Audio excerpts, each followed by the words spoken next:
something. There you go. Going live. La, la, la, la, la. Streaming La. on YouTube. La. Is it now? That's what it said. Is it now? I still don't see it.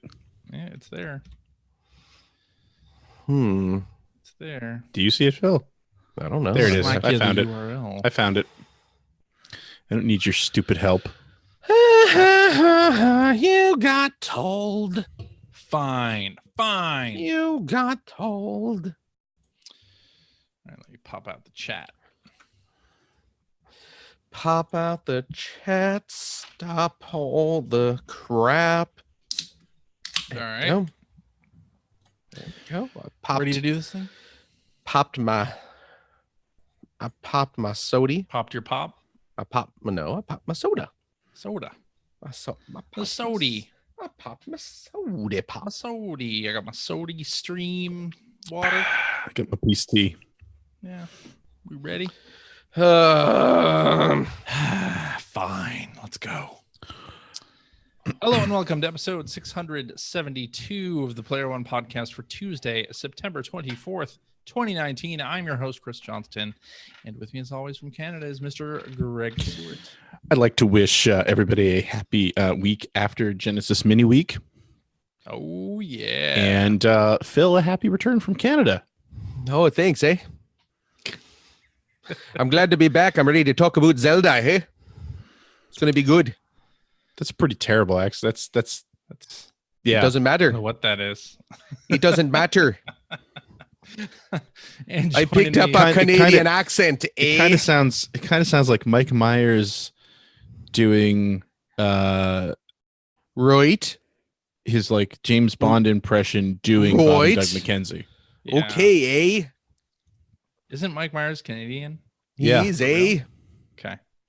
And joining me from the great state of Washington is Mr. Phil Theobald. Who's ready to throw another shrimp on the Barbie, ye hosers? So, Phil, you went to Canada. Yesterday, we are recording on Weekend. Sunday, Mm, as we are wont to do. yeah. Yesterday, I was in a strange foreign land. That still has Toys R Us's. I went to the Great White North, as I Was it- threatened. Was it as white as you thought it would be? It was pretty white. Have you been to Canada before, Phil? I have a couple times. Okay. Sure. I've been to Toronto, Canada. Hasn't everybody? I have Mm. also. Yeah. I've two of the three of us. I'm assuming you have, Greg. Yeah, Right? we've all been there. Yep. Yeah. We've all been there. I've been to Toronto and I have been to Vancouver in the past to visit Next Level.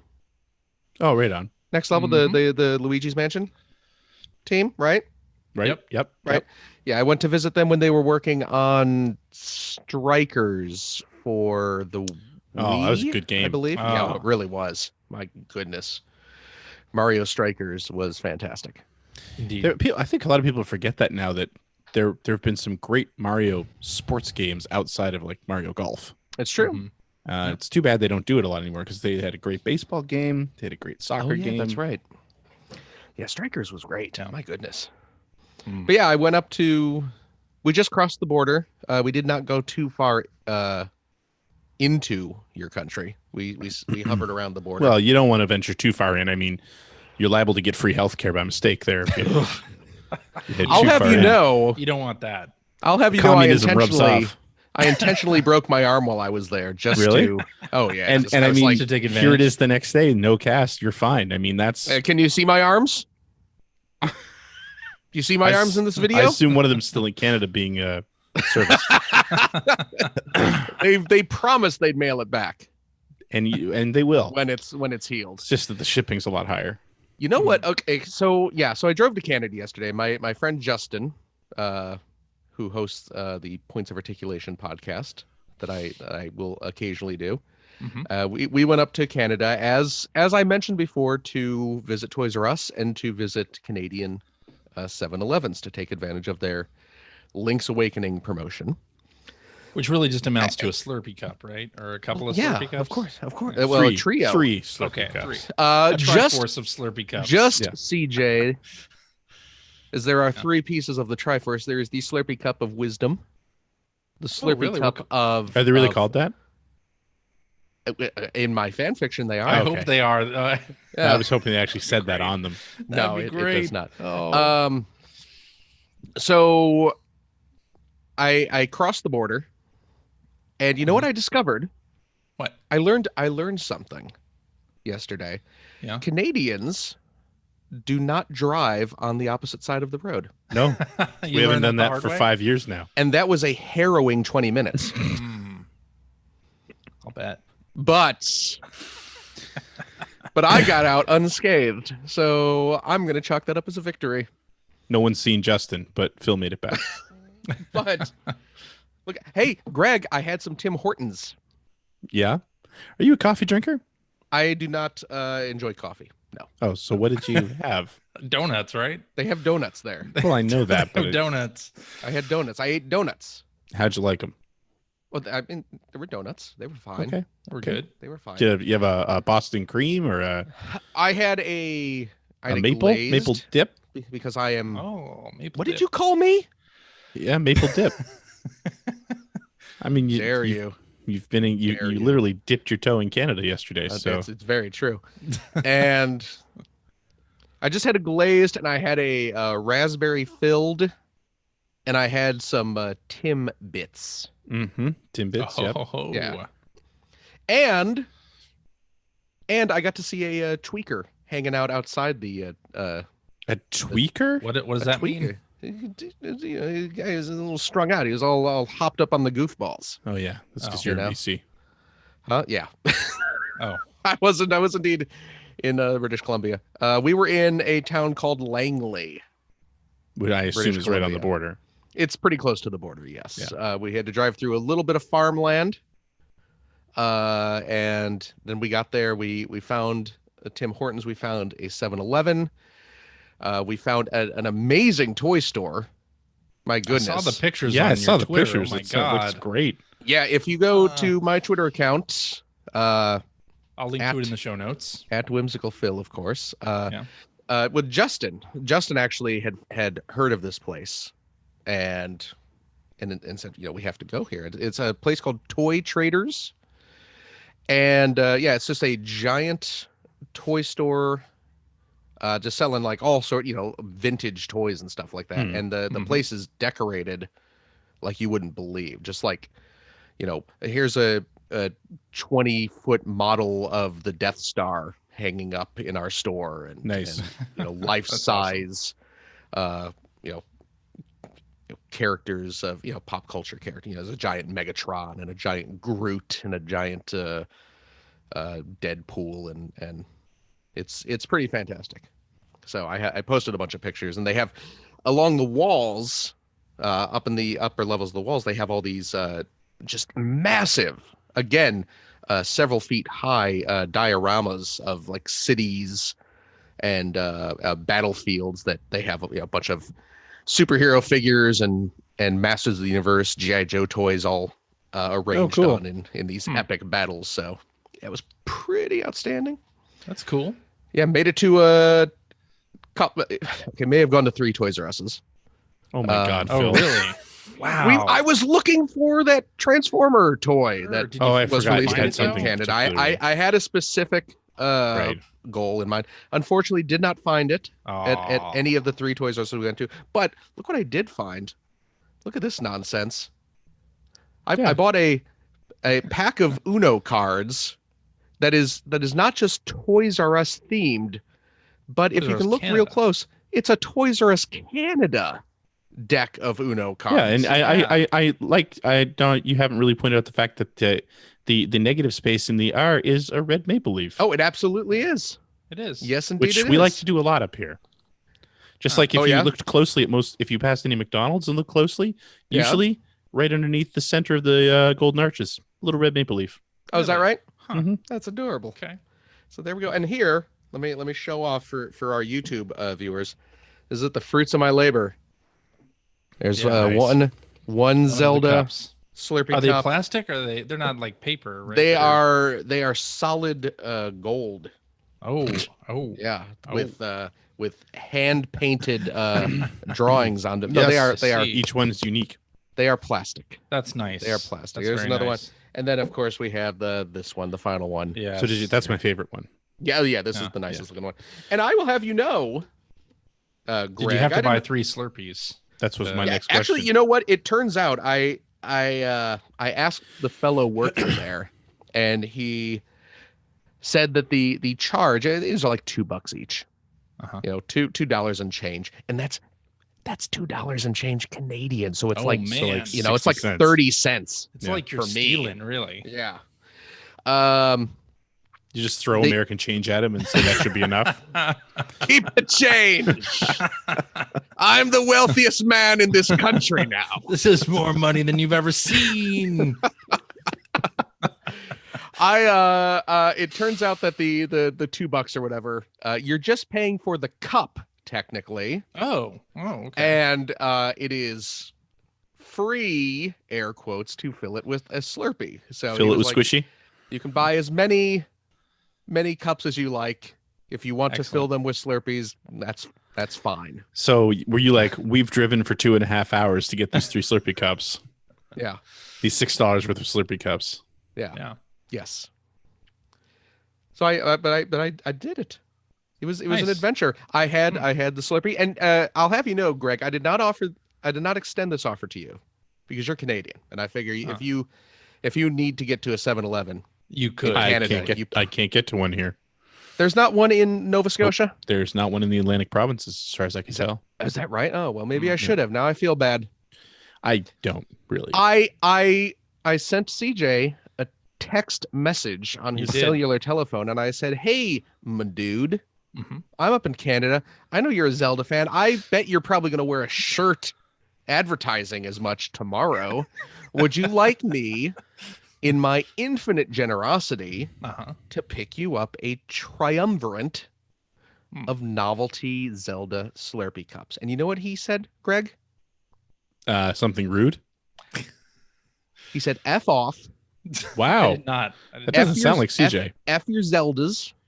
That doesn't sound like CJ either. F your Slurpees. I'll show our conversation on the video. Your Tim Horton eaten butt up your own butt, and then drop dead in a foreign country where you will die alone and unloved. That's what he said to me. That's what he said. I'm just checking CJ's screen to It was very you rude. Want some Zelda cups? Nah, but thanks. Well, never mind then, all caps. Yeah, I think Phil pretty much encapsulated that conversation. So this is what I have to deal with. I said no, but thanks. Yeah, this is what I have to deal with. Also, so we got up there early in the morning. Very early. We left very early because the day starts earlier in Canada. I saw you tweeted that picture of the border crossing there at like 8 a.m. I was like, oh man. Well, from what I've heard from coworkers who travel to Vancouver frequently, is that the border stop can get backed up very quickly, and you can end up waiting sometimes multiple hours just to get through the gate.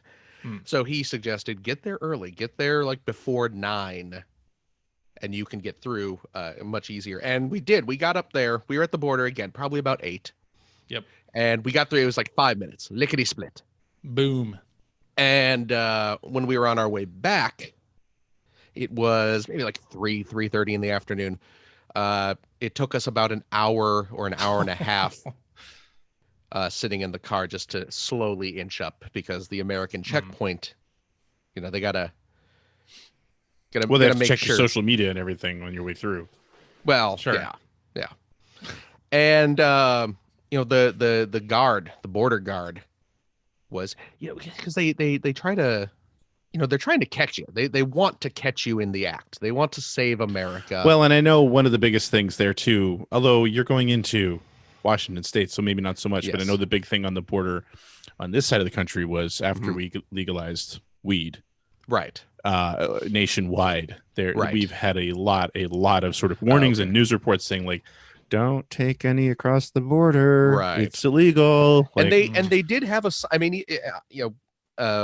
marijuana is legal in Washington. Right. So of course. And it's actually legal, because it's Washington, Oregon, and California, like pretty much straight down the coast now. Straight down the coast. Okay. But they did have signs, with pot leaves, do not bring back into the US.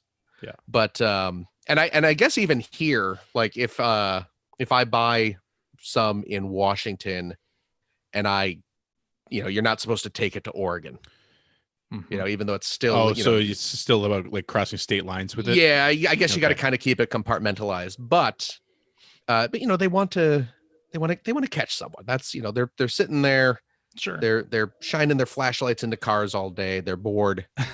They want to catch some drug runners or something. You're like, all we got in here is some toys and Slurpees. Well, I was like, sir, if you check my trunk, you'll see I filled it with free health care and no school shootings. So no, that's, I mean, wow. I did. You'd like to bring that back. But but we get to we finally get up to the border guard, and he's, very accusatory in his tone, as I'm sure he is to everyone. And it's like, what are you guys doing? You bringing anything back? And it's like, well, we have a bag full of snacks in the back seat, ketchup, chips, and the like. Love it. and I was like, and I got a video game. Did you really have ketchup chips in the back? Oh, absolutely. Of course we did. Yeah. Did you just say, like, give me a bag and we're square? Because we got to buy snacks for our coworkers and stuff like that. So, and I was like, and I got a video game in the back that I bought, and that's it. And he's like, well, what'd you guys do here? And it's just like, oh, we just went shopping. We were just up here for a couple hours, went shopping. Where'd you go shopping? I was like, Toys R Us. He's like, what are you going to Toys R Us for? Why you need to go to Toys R Us in Canada? Why we got Toys R Us here? Toys R Us doesn't. What? And I was like, no, we don't. No, actually, no. Toys R Us has been closed in the U. We haven't had Toys R Us for like a year and a half in the US. So we were, and I told her, I was like, we're nerds. We were feeling nostalgic for Toys R Us. There was a Transformer I wanted to buy, so we came up here to look for it. And he's like, and you got snack? That's all you got? Snacks in there? It's like, yes, ketchup, and you chips. Thought you were giving him a line when absolutely. I was like, we got ketchup, chips, got some Slurpee here, and then he gets very accusatory. He's like, what Slurpee? Yeah, it's like, we went to 7-Eleven. Why do you got to go to Canada to get a Slurpee? What are you doing? You really thought you were buying weed? He did. Yeah. And I'm like, and when the first thing he asked me was like, where do you live? I was like, outside Seattle. So it's like, if I want weed, I can buy weed. I don't, I don't need to.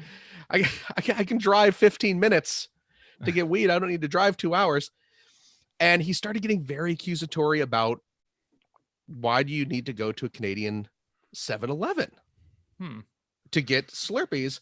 And I may have got a little snippier than I should have with the border guard. because this is where you had a body cavity search, didn't you? Because we didn't. Luckily, he did not. We did eventually get through unmolested. But he's like, why do you got to get Canadian Slurpees? We got Slurpees. We got 7-Elevens in the United States. Taste like freedom. At which point I held, because I had one of the cups in my cup holder, and I held up the cup and I was like, well, we don't have Canadian exclusive Zelda Slurpee cups, do we? That's why we're here. And he gave me this look of just a mix of anger and pity that I don't think which you're familiar with. Which you've seen from people in the past, right? I mean, just another day in paradise. I do see my parents every so often, so yeah. That's more. Isn't that more like disappointment and pity? Well, it's similar. Depends on the day. And then he's asking me about video games. And Greg, while we were in Canada, we were there. One of the Toys R Us we went to was in a mall, and we were like, well, we're here at a Canadian mall. Why not go to EB? Why not go to EB Games? That'll be a novelty. Oh, yeah. So we go to EB Games, which is like maybe 30% of video game store. Yeah, these days, and less and less day by day. And it's like, have you been to a GameStop recently? No, I haven't. But like, they had a wide selection of socks. Yeah, which is not what I expect from my video game store. And I assume like, one whole wall of pop whatever's a big selection of Funko Pops. Yeah. A lot of kitchenware. Yep. And like, not even thematically, it's not like, oh, we have Mario plates. No, they're just it was like, here's salt and pepper shakers that are shaped like hamburgers. Well, I mean, isn't it what was that place that they bought with Think Geek, right? So I mean, they're basically Think Geek stores at this point. But again, it was like hamburger salt and pepper shakers. It wasn't even like, oh, it's the famous hamburger from Pulp Fiction. Burger Time? Or it's Peter Pepper's Burger Time. Burger Time. Burger Time? It was just just a hamburger. Okay. But what they did have was the Commodore 64 Mini. Oh. And was it cheap? And it was of course it was cheap. It was in Canadian dollars. Relatively speaking. I had the mighty American dollar. I could have bought the whole store. Wow. It was $40 Canadian. Yep. Which works out to 30, maybe a little more US. So I bought one because I bought one recently too.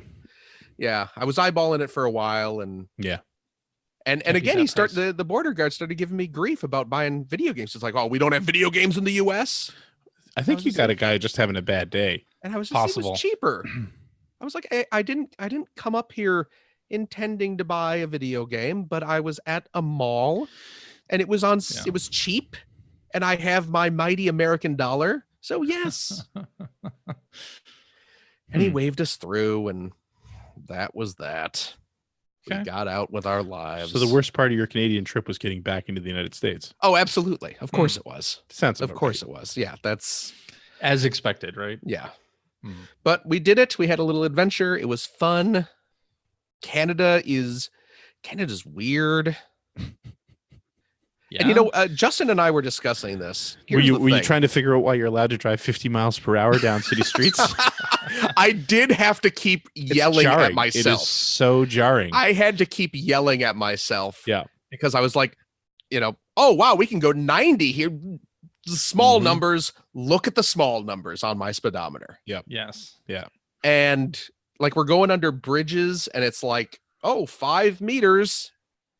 And I'm just like, what does that mean? We're either going to have way too much room, or we're going to get decapitated. I don't know. It's always a crapshoot. That's part of the fun of living here. It's the adventure of it. Yeah. And the thing is, this is what Justin and I were discussing about kind of Canada being. I love this is based on being in one town in British Columbia for like a half a day. I know. Like, if I go to Japan, okay, and I've been to Japan a few times, and I've been there recently, and Japan is so remarkably foreign. It's so different. Sure. It is just everything. Completely different culture, and the buildings look different. The language is obviously extremely different. It's clean. The culture. But there are no trash cans for some reason. How is it so clean with no trash cans? Also that.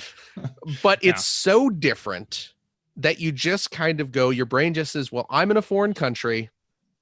Yeah. There it is. I'm just dealing with it. Everything's different. That's totally cool. Canada is like 90% the same. It's like an uncanny valley happening. That it just makes that 10% seem so much more intensely different. And again, like Greg's saying, this may just be this town that we were in. It might just be Langdon or the surrounding area. But like the streets, the name of the town has changed a few times. Yeah, during the story. Langley. It's Langley. Said Langdon. Did I really? Langdon. Yeah, Langdon. It is Langley. I got it wrong. Langdon town. What? Langdonville. Langdon Alger, I believe, is the shy, quiet boy who enjoys puzzles. That must be what I'm thinking. Langley, because it's like our town in Virginia. Yeah. Yeah. The streets, like the numbered streets, don't have like the ST or the RD or the TH after them. It's not like, oh, go to 108th Avenue. it's go to 108 Avenue. Okay. Which was just off enough where it's what a weird thing to notice. It's a little weird because can I ask? Because I'm saying to Justin, hey, what street do I need to turn on? And he's like, you need to turn on 108 Avenue. And it's why would you not say the fifth there? Did they have I don't think, and they probably didn't, but did they have bilingual street signs? Some of them. So some of them started with Rue, whatever the name was, and then ended with street or road. Yeah, I think. But, well, you know what? Maybe the street signs weren't bilingual. Some signs were bilingual, some were not. Some signs are required to be bilingual, but street signs generally aren't. Okay, you know what? I think that's a provincial thing. I take it back. I don't think the street signs were. Okay. I certainly did see signs in English and French, but it certainly wasn't all of them. Right. Yeah. But that's a provincial thing, right? I think that's a provincial thing. Okay. Some signs it's a federal mandate. Oh, really? Well, okay. So, yeah. Interesting. Well, I mean, in the back, I don't know. In the back of your Commodore 64 or your Commodore Mini, is it in French and English? On the box? Yeah. Yeah, the box has French and English on it. Yes. Yeah, that's that's a national thing. So. Okay, gotcha. So, but yeah, had a little Canadian adventure. Got my Slurpee cups. Saw some awesome toys. Awesome. And yeah, I was gonna swing by and say hi to you, Greg, but I appreciate it. I was busy anyway. Yeah. I was out of the house, so that's okay. But I'm sure you said hi to some people who know Greg. Yeah. Do you guys know Greg Stewart? I know a Canadian. Speaking of that, though, it's funny because you always hear that joked about, but when I moved down to Chicago in '99, God, 20 years ago, it happened during my time there. I did have people that I would meet. It's like, oh, really? I know so and so. Oh yeah, do you know them? No. Well, they're from Toronto. It's like, well, Toronto's several hours days away drive from where I'm from. Like, that's how that works, though. Do they live on my block in Halifax? And I mean, to be fair, there are far fewer of us than there are of Americans, but but you're spread out. We're just spread out along the border. You're spread out quite a bit. We're spread out along a very long border. Yeah. Yeah. Yeah, it was good. It was fun. That's awesome, Phil. Awesome that you had an excellent adventure in Canada. Yeah, Phil and Justin's excellent adventure through Canada. Through Langdonville, through Lindenberry. part of Canada. Yeah. Yes. All right. Should we get to some news? And that's our show for this week. Thanks for tuning in. That killed half an hour. We're doing great. Almost, yeah. We'll talk about Zelda next time. We have a couple of news stories that we can talk about. First of all, we're getting a new State of Play presentation from Sony. Oh, yes. On the 24th. So the day this podcast goes out, there'll be a new State of Play presentation. And have they said that Last of Us 2 is going to be a major? They have not said anything about the content of State of Play, but this is the same day that they are doing the Last of Us 2 event in LA for media. Right. Which it's rumored that includes playing several hours of the game. Because Neil Druckmann's been teasing things on Twitter for like a week now. He has basically been tweeting what the Naughty Dog account has been tweeting with different images. Yeah. So it looks like we're going to get a good look at Last of Us Part 2, which is awesome. And then whatever else they're going to put in State of Play. I don't know. State of Play, they've done 2 of them before, I think. And they were mostly focused on indie or AA titles. So we'll see. Anyway, that happens this week. That's kind of exciting. I'm looking forward to Last of Us Part 2, and me too. Anything else that's coming this fall for PlayStation. That's awesome. Yes. So Fortnite. I know you guys love Fortnite. Oh man, I was dabbing earlier today. I wanted to bring up that there's a Batman event happening in Fortnite right now, where you can get skins for your characters and different weapons, and also part of the map has been turned into Gotham City, which is now cool. Is that related to anything else? Like, is that part of a marketing push for something else? Because I think it was WB Montreal's been hinting at something to do with Batman lately. Yeah, I heard that. I don't know anything about that. It wasn't like Batman Week this past week where there were. I think it was Batman Day or Batman Day. Okay. And then on the Epic Game Store this week, there are like 6 free Batman games. You got the 3 Arkham games and the 3 Lego Batman games. On where? Free on the Epic Game Store. Oh, wow. Yeah. So there's just a whole bunch of Batman stuff going on right now. Yeah, I don't know if the Montreal, apparently the Montreal account that you're talking about, the WB Montreal thing, tweeted for like the first time in a couple of years. Since 2015, yeah. Yeah, so maybe that means something. I don't know. That'd be nice. Yeah, that would be cool. For sure. But that's anyway, not as exciting as the Lego tie-in event that Overwatch is having right now. Are we playing Overwatch soon, Phil? I don't know. Yeah, right. I you know what? I actually played like 3 games the other day. How many of those games did you win? We ended up winning 1. Okay. Yeah. So just short version. There's a Lego tie-in promotion with Overwatch right now, where I think it's till the end of the month, if you win 9 matches. I mean, there's a bunch of other stuff you can unlock, but if you win 9 matches, you get a free skin for Bastion, the robot that makes him look as though he is built out of multicolored Lego bricks. And it's super cool. Cute. It is. And even though I don't play Overwatch like at all, I still I kind of want it just because it's cute looking. But you'd never actually ever use it. Why would you? Why? I drove to another country to buy Slurpee cups I ain't ever going to drink out of. So you tell me. You're right. I hopped on because I have the personal computer version of Overwatch, and I popped on. I have that too, you know. And do you know? I do. I have it on all platforms and also preloaded on Switch. That's weird, man. I have a problem. So I started the first game and we won immediately. It was like about a minute and a half match. So you were like a sub in. Is that how it worked? Is that what it was? Because I don't think it was a minute and a half long match. That doesn't. Okay, it was right. It was a match because I don't play Overwatch. I don't know what the various game types are, but it was capture points and escort mission. Okay, it was a capture point. It was a capture point. Okay. It was a capture point. And yeah, we captured like 2 points and then it just said you win. Okay. And I got very cocky. So I was like, oh, I'm going to get this hammered out in like 15 minutes. Nope. And then I did 2 more matches and we lost both of those. Despite my incredible help of repeatedly getting shot. And having my computer start lagging on me for some reason. Oh, that's not good. Yeah, it was. I mean, I was doing. Not that I'm good at that game, but I was doing significantly worse than I normally would, just because it started dropping to like single-digit frame rates. It was not ideal. Okay. So now I think I'm just not going to bother. I mean, you're not going to use the stuff, so I'm not why going to use it? Well, yeah, I don't know. Get it. But would you use a Batman skin in Fortnite? Because you know what really talking about. I've played more Overwatch than I've played Fortnite. Okay.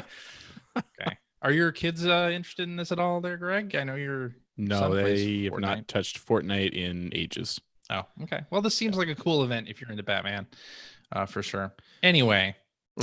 Here's something, Phil, I think you will be more interested in. Trademark filings have hinted at. Oh my God, I love trademark filings. Can we talk about NPD numbers after this? Yeah, exactly. have hinted at revivals of Klonoa, Mr. Driller, and Splatterhouse in one game. So get ready. I don't think so. It's gonna be like Heavy Burger, but for Namco. Basically adding the word encore onto each of those. And so it could mean a remake or a remaster in some fashion of those games. Let me tell you, Klonoa, Door to Phantomile, and Splatterhouse. I love me some Splatterhouse. It's a fantastic little side-scrolling beat 'em up. Yeah. I love me some Mr. Driller. Puzzle action. I've always loved Mr. Driller.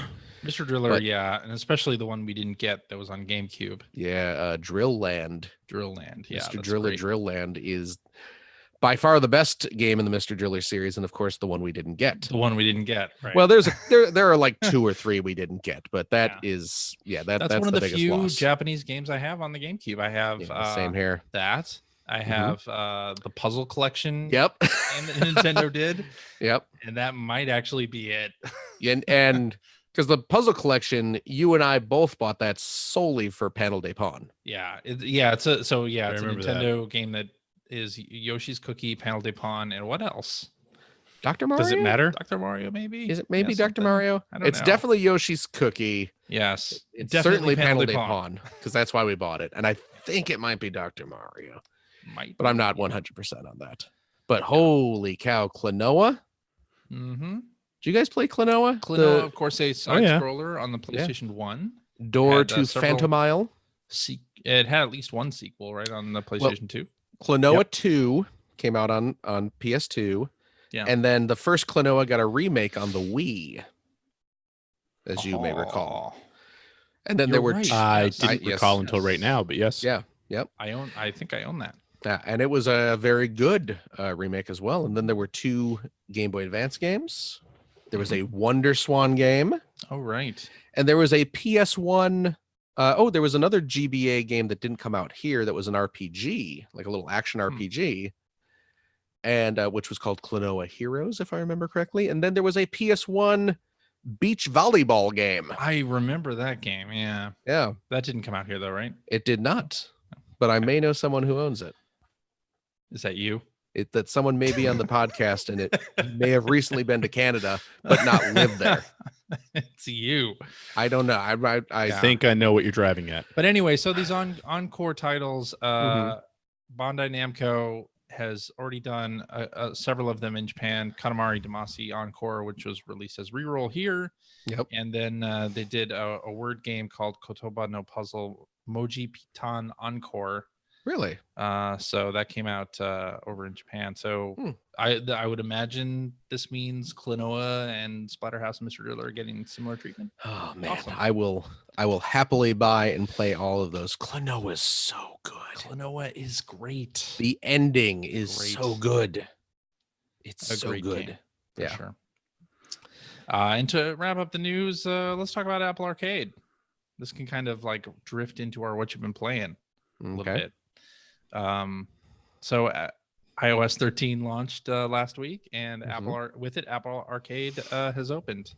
So this is Apple's subscription gaming service where you pay $4.99 a month, although they're doing a first month free trial thing, and you get 100+ games that do not have any in-app purchases or ad tracking or any of that stuff in it, and you can play across all of your devices, and it covers your whole family group as well if you have an iCloud family group. So of course I started the free trial, and they actually opened it up a little bit early for people who had the iOS 13 beta. So I downloaded a couple of games early. Quit bragging. But let me tell you, having this service open with 100 games, it's just like, where do I even start? Because a lot of these games are brand new. They're not ports or anything. Right. So just looking through the catalog, there's just a lot of like really good content here. Whichever team it is at Apple that got all of these games to launch on the same day, hats off to you, because there's just so much great stuff on here. And I wanted to focus in on a couple of titles and not like go crazy. Just sample. I want a rundown of every title, rank them. Yeah. I saw this past week, the Sega Genesis Mini came out, and I saw a very dedicated, true fan, a brave fan, posted a video that actually goes through every single game on that device and ranked them from worst to best. And I was like, wow, that's what bravery. A hero. That's what bravery. a hero. I'm not going to do that for Apple Arcade, though. Sorry. That guy, and amazing. I would expect no less from you. Yeah, Christopher. Right. Like, what the hell are you doing with your life anyway? What's the worst game on Apple Arcade? The worst game. That other guy, I think, even has a job. Wow. Low blow. Too soon. Too soon. But I mean, he's right. Saying. I mean, you're right. I can't dispute that. It's just a true fact. Right. So I downloaded Dreadnautical from Zen Studios. Oh, yes. Yes. And Overland from Finji. I've got When Cards Fall. On here, I've got Red Rain. I got the Choo Choo Rocket Universe game and Sayonara Wild Hearts. But the game I played the most of is from Cappy Games. Mm-hmm. They do good work. Grindstone. They do great work. Yes. What's it called? Rhinestone? Grindstone. Like the cowboy? Not like Rhinestone, the cowboy, but Grindstone. Like the Sylvester Stallone Dolly Parton movie? Like the Tony Hawk. Is it based on the Sylvester Stallone? Can I just say, Rhinestone Cowboy was one of my favorite songs when I was a kid. I know what's playing over the outro this week. Let me forward you the Moxie Fruvis cover of Rhinestone Cowboy. I think you'll be pleasantly surprised. Riding out on a horse in a Star-Spangled Rodeo. Oh my goodness, there it is. Even better. But in Grindstone, you play like a rhinestone cowboy. That's the entirety of most my of what I knowledge of remember that song. too. I had to look up that lyric. All right then. So you were talking about Sylvester Stallone and Dolly Parton. No, it is called Grindstone. Okay, that now I understand. Oh, okay. Where you play this little blue warrior guy here. And it's sort of a match 3 or match as many colors as you can type of game, but you basically start on the bottom of the screen and you have to work your way up and around the gems in a different in a trail basically. And if you are able to connect 10 or more, then you get in your next turn a jewel will appear that allows you to like color shift your path. So as you're connecting matches, if you connect to one of those jewels, then you can switch color and continue your combo. And it's a really fun game. Of course, Cappy does just a great job with the visuals and animation, and it's a portrait mode as opposed to landscape mobile game, which works really well.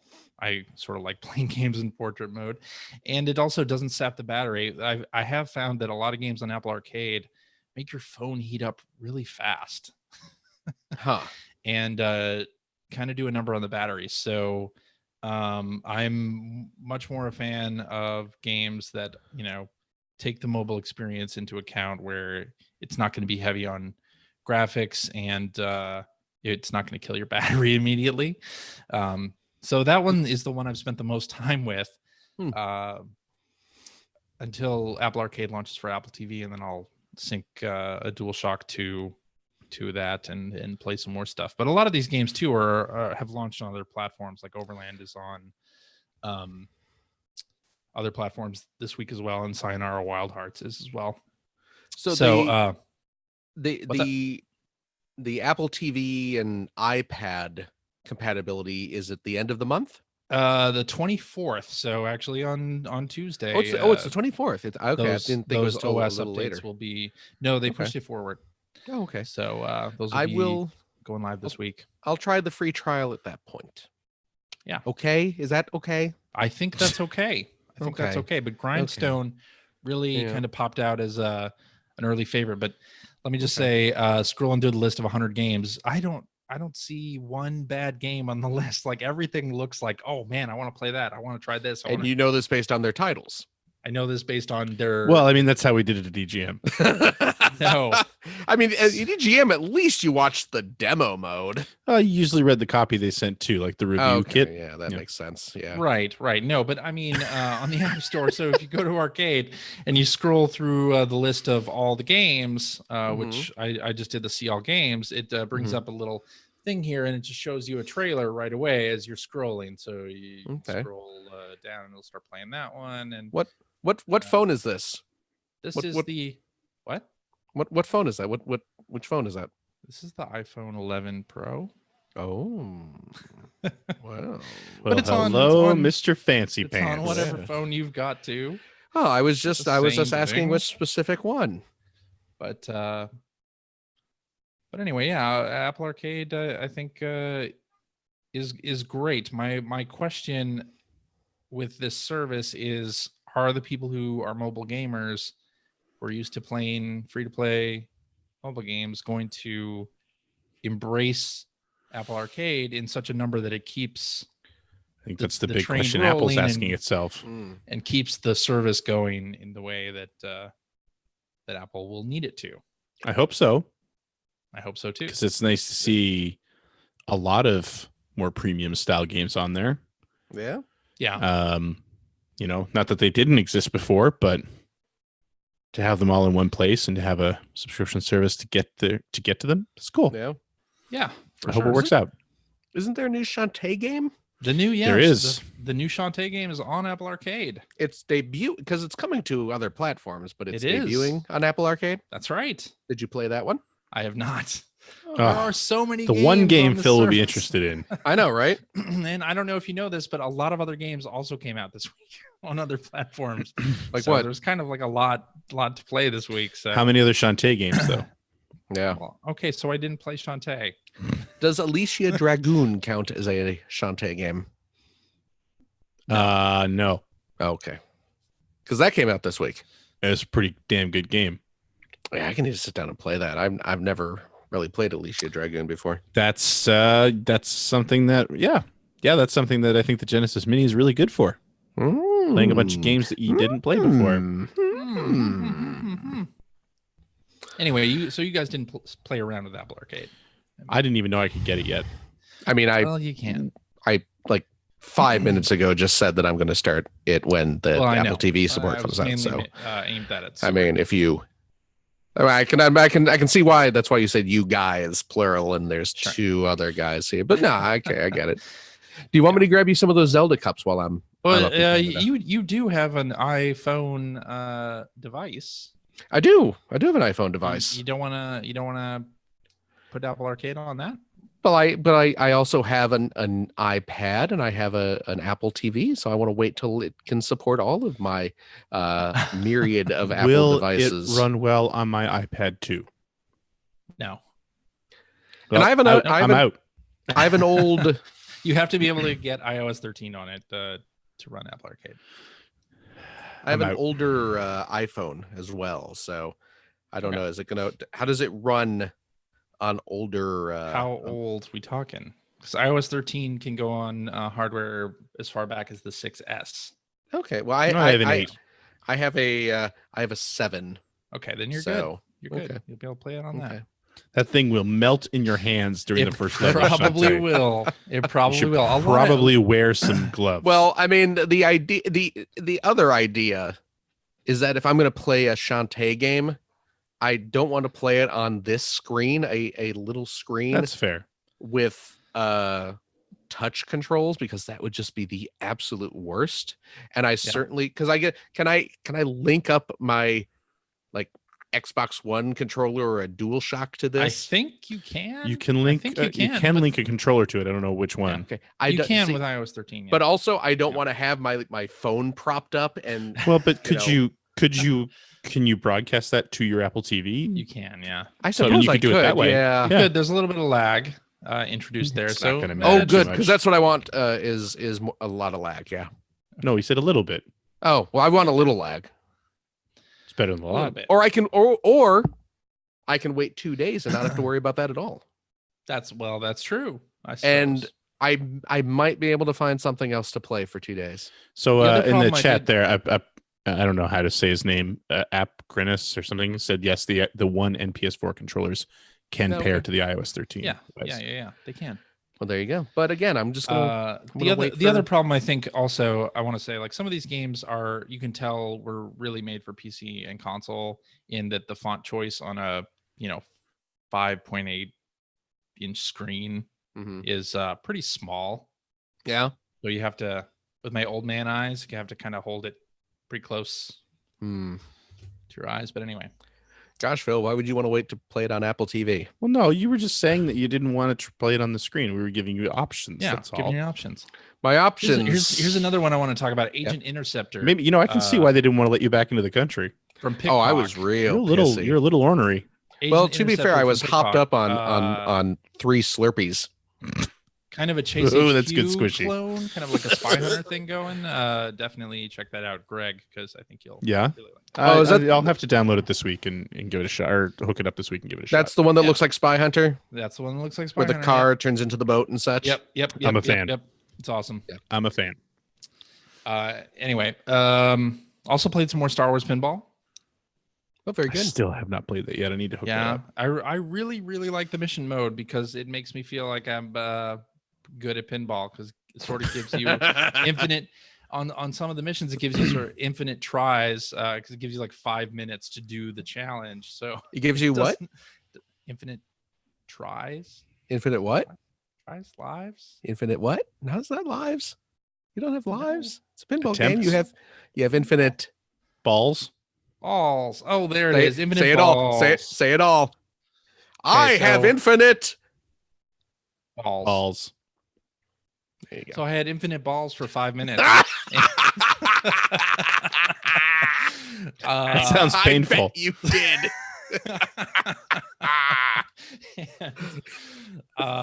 It was just really fun going through all those tables. And they have little bonus games in there too. Like one was sort of like a Space Invaders-esque or like a Galaga-esque fight with the flippers where you're moving around and shooting. Anyway. But seriously though, like if the game gives you infinite balls, does the skin stretch to accommodate it? Or does it just no? I don't know. Anyway, that's gross. You're gross. So Untitled Goose Game came out this week. Yeah. From House and the publisher Panic. Mm-hmm. And that was featured on CNN for some reason 2 weeks ago. Well, yeah. I mean, this game has been kicking around for a long time, right? It's been in development for a while, and so I've seen like videos of it for a long time. And why is this game not called The Goose is Loose? I don't know. Good question. Why is this game not called Loosey Goosey? I think Untitled Goose Game is a fine name for it. I think Untitled Goose Game is really trying to be hipster. And I like this game. And I like this game quite a bit. Wow. And my should be pointed out that it was game. at PAX. It was featured in the same booth as your favorite Playdate. The Playdate by Panic, of course. So Panic let's is the company behind the Playdate. Yeah. They should have called it The Goose is Loose. Well, my daughter calls it the Naughty Goose. That's another better title. That's another better title. The morning that it came out, I popped it up on YouTube and we watched the first 17 minutes of the game, and she was in like at minute 2. She was like, oh yeah, because she's a big fan of Goat Simulator as well. And right. Games where you get to be an animal and break things, right, cause mischief. She's in on that. So she was down with Untitled Goose Game. So we played that on Friday night and had a blast just trying to figure out how to cause mischief. Yes. And tick everything off the list. The good thing is that it does give you sort of a mission menu, right? Mm-hmm. And it kind of leads you through some of the things that you can do, while in addition having like a bunch of question mark things on the list that if you happen to do them, they'll cross it off the list for you, but they're hidden extras that you can attempt to achieve. What does you said your whole family enjoys the Goose Game? I assume that means you played it with Finn. I mean my extended family. Oh, okay. Like my cousins, aunts and uncles, my deceased grandparents, we all got together and we all had a proverbial blast goosing it up. Mm-hmm. Yeah. Give me a goose, they said. And I did. So what do you think of the game? Yikes. It's fine. It's fine. No, I had shown I showed Finn the trailer on the electric shop. Yeah. And he was like your kid, pretty much immediately like hooked on it. So we gotta get this game. Yeah. I gotta get my goose on. Uh-huh. And he's been loving it.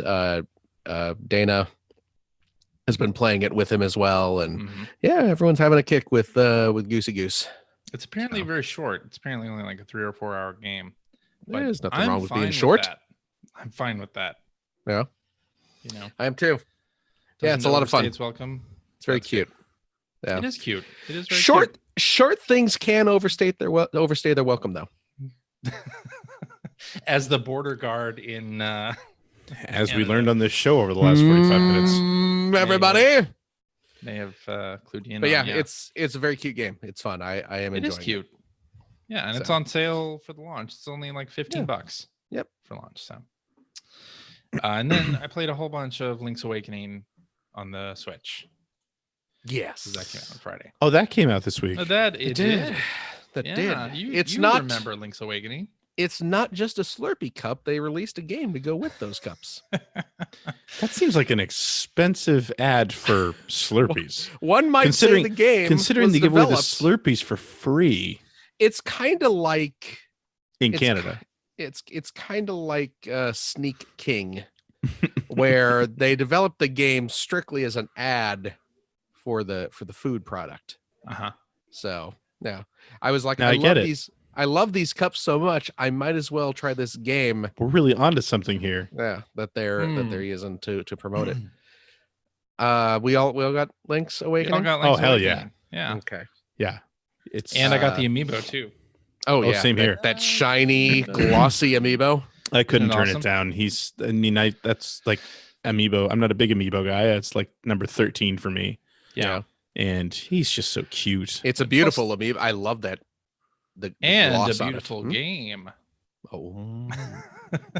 Not just a beautiful amiibo. How far are you in said game? I am currently, what did I do? I done with the Bottle Grotto most recently. I think that's like the second dungeon. Where did you fight? You fought the genie? I fought the genie. Yes, Bottle Grotto is the second dungeon. That is where I am as well. Yeah. I finished that. Yeah, and I'm en route to Dungeon 3. So yeah, same here. We're all pretty much on pace. We're exactly the same place. Yeah. And I love the fact, so I was on that Back in My Play episode talking about Link's Awakening, where my biggest complaints about the game were mainly about the spread of buttons and having to inventory manage constantly manage your inventory on the Game Boy, and that really kind of sapped my enjoyment of that game on Game Boy when replaying it. And I never finished it back in the Game Boy days. I got very close, but did not finish it back then. Then when I replayed it, I just the inventory management stuff and having to switch the buttons around, just I didn't like that. This is not an issue in the Switch version though, because you can assign the Switch's many buttons to the various items that Link collects, and that makes this infinitely more playable than the original game on Game Boy was. That's how I think of that. Yeah, I remember that's my main memory from playing that game on the Game Boy as well. Yeah. And I never finished it either on Game Boy. Really? I never owned it on the original Game Boy, and then I actually got DX on the Game Boy Color, and then for some reason I just never played it. Although I do remember when I did play it again, like swapping inventory was a pain in the butt. I got lost really easily in that game, and I don't know why. Really? Especially playing this now and realizing that they're literally shepherding you to every new point so far. Well, I think part in the beginning part of the game, the map is very linear in where you can go, and getting back to the starting village from some of the Bottle Grotto can be a little bit long. Yeah, until you finish the Bottle Grotto and you get the wristband or the amulet or whatever it is to lift boulders, it's a little journey. Yeah, it's not that bad. It's not bad, but it's like you sort of lose yourself on the map. In this, the map is very nice. You can zoom in on it and mark up the map a la Breath of the Wild. They have different glyphs that you can assign to points on the map. So if you need to remember to go to a certain place to get a certain item, you plunk that down. You can also annotate up the dungeon maps, which is nice. I like that. I love, for me, I mean, I love the visual style of this, which we've talked about so many times. I mean, it's just it's that cute sort of plastic toy diorama style that where everything almost looks tilt shifted as well, right? Like, but I playing it now, I really love the fact that the map, I'm sure it's not 1-to-1, but it's been built in such a way that it does feel like they literally just lifted every angle out of the Game Boy game. Yeah. And painted it with these new visuals to the point that, like, you know, because I mean, it's not a, I don't know if was the Game Boy game a screen by screen game? Did the screen ever scroll in the Game Boy game? It did scroll, yeah, but it wasn't single screen. It scrolled a little bit, but then would right. Yeah. So the way this works exactly the same then. But I love that you can see areas that normally you wouldn't have seen outside the Game Boy screen now. You know what I mean? Like, so you can, like, when you're walking around sort of on the eastern side of the town, you can kind of see out into the, I forget what they're called, the plains or something, and the enemies that are out there. And it's just kind of, it gives the world a much bigger feel, even though it's generally pretty small. It seems pretty small anyway. But well, and there's new stuff to collect too. And there's just new details in the houses. The houses look great. The interiors of each house are just so much fun to kind of just sort of explore, and it's very cute. Yeah, it's just adorable. It is adorable. What was the other thing that I was going to bring up about that though? I can't remember now. Yeah. Anyway, I've been really digging it. Like, and I don't normally turn games on while the kids are, you know, like, if anyone's playing games, it's usually the kids. But sure. On Saturday, I was actually just sort of, you know, we didn't have a whole lot going on for a couple hours, and it's like, man, let's play some Zelda, and they loved it. And they were like, my son was really, I think I was in Bottle Grotto at that point, and he was really eager to, like, you know, can I play this on my account? Will it erase your save? He's still worried about that and everything, but he was just like really into, because he's never really played a Zelda game. Okay. And I don't think Breath of the Wild did much for him. I think he tried it and he didn't really like it all that much because, you know, he's a brilliant kid. And but this one really seems to be grabbing him. So he was super excited. He was really interested in figuring out all the puzzles in Bottle Grotto. Yeah. I think the game still, it's one of those old school games that you know, it doesn't hold your hand in the way a lot of modern games do, and it's not designed necessarily in such a way where the game like shows you a mechanic and then expects you to remember it later. There are things like in Bottle Grotto specifically, like the defeating enemies in a certain order, and you only know that if you read the hint on the owl statue. If you had the beak collected, right, or like dealing with the shy guys, like it didn't lock you in that room. You didn't have to figure that out, and unless you like stayed there and tried a bunch of things, you might have missed how to defeat them the first time through. Yeah. So like it isn't a particularly hand-holdy game, and I did notice when like surfing around IGN and Polygon, like some of their top-rated stories are walkthroughs of Link's Awakening. I think in part for that reason, where people playing this for the first time that may not have that nostalgia factor, they may not realize some of those puzzles that are more obtuse, let's say. I think it really maintains as well, which is one of the things that I always loved about this game, even though I didn't play it a whole ton. The dialogue is great. Like when you're first walking around the town and you've got those 4 kids that are telling you kind of how to play at the beginning, but they do that whole thing where, you know, they're giving you game information, like, you know, do this, press start to save, and it's like, but I don't know what that means. I'm just a kid. And they keep saying that over and over again. Or like there's I think their father, the first time you meet him, he tells you who he is, and he goes, "I'll be lost in the forest later. Be sure to come look for me." Like it's just the whole thing, and even little more arcade style things. Like, I mean, you've got side scrolling platforming in this game, which is so weird for a Zelda game at the time. Although I mean, Zelda 2 was out at that point, I guess. But when you also got the claw game, the trendy game. The trendy game, and then also the little pieces that you get, there's a piece of power, and I forget what the other one is. The acorn that gives you a limited time boost on offense or defense, which is such an arcadey thing to do. Yeah. Especially in a Zelda game. But it made it feel kind of like a fully tongue-in-cheek, like, this is a Zelda game, but it's a Game Boy game, and it's, you know what I mean, like it's meant to be like a Zelda light. But I think Super Mario Land did that too. Like, it did things that were like, but it wasn't as tongue-in-cheek about it. You're right. Yeah, it wasn't. You know, like, even like throwing Mr. Right from SimCity is in there, like, you know, that's so and weird. Wart is in there. This is a weird Zelda game, but it's so enjoyable because of it. And the visuals are so sweet, and the music is fantastic, by the way. Yeah. Oh yeah. I hope they put out an OST because I really want to listen to this music. Yeah. It's just really so well done, and this is a remake that has like a lot of care and attention paid to it, and man, I hope they do more of this type of thing, right? Yeah, Finn's really getting into it too, which is nice. He has not played a Zelda game before. But feels like a nice introduction. Yeah, well, because, you know, I came home with the game and popped it in, and he was, of course, excited because it's a new game. He just wants to see it. And, of course, he heard of Zelda. He kind of knew what it was, but he's never really watched me play any of the games.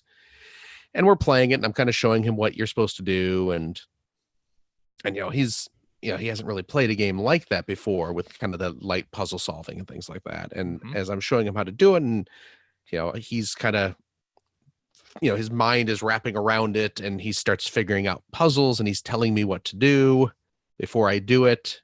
And, when he did figure out a puzzle and I did it and it works, he just kind of gave me this look. He was like, "Dad, this game is so cool."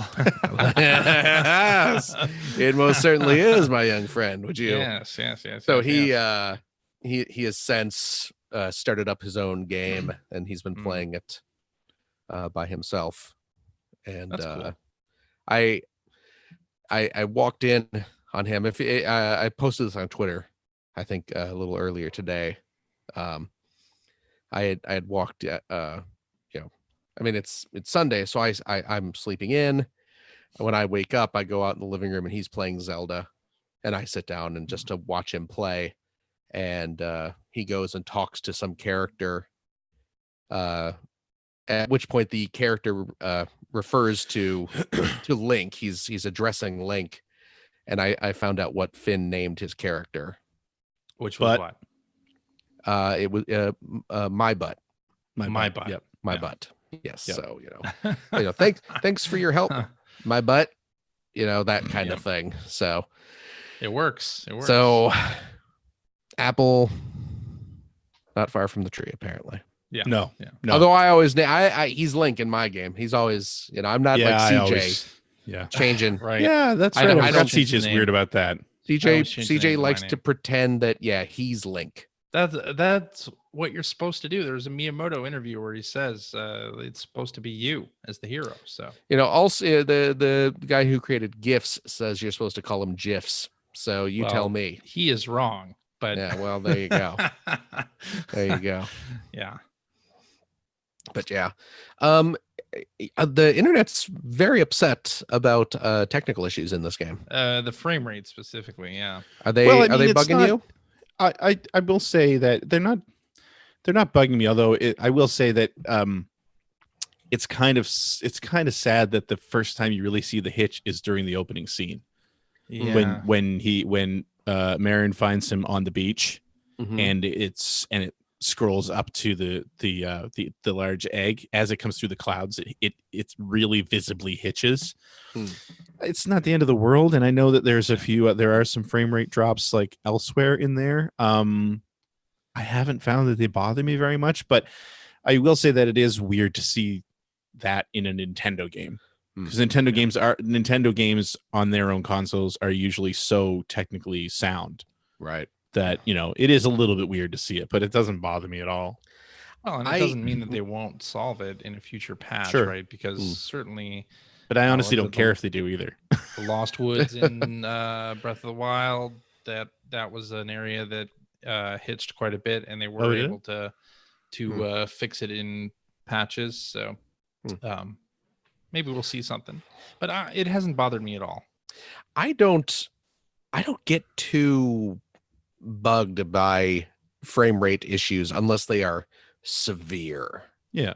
Like I'm talking like dropping like single digits. 20 frames a second and lower is where it starts to interfere with playability for me. But anything that, I know some people are very sensitive to that and want things that are above 30. But to me, it just hasn't bothered me.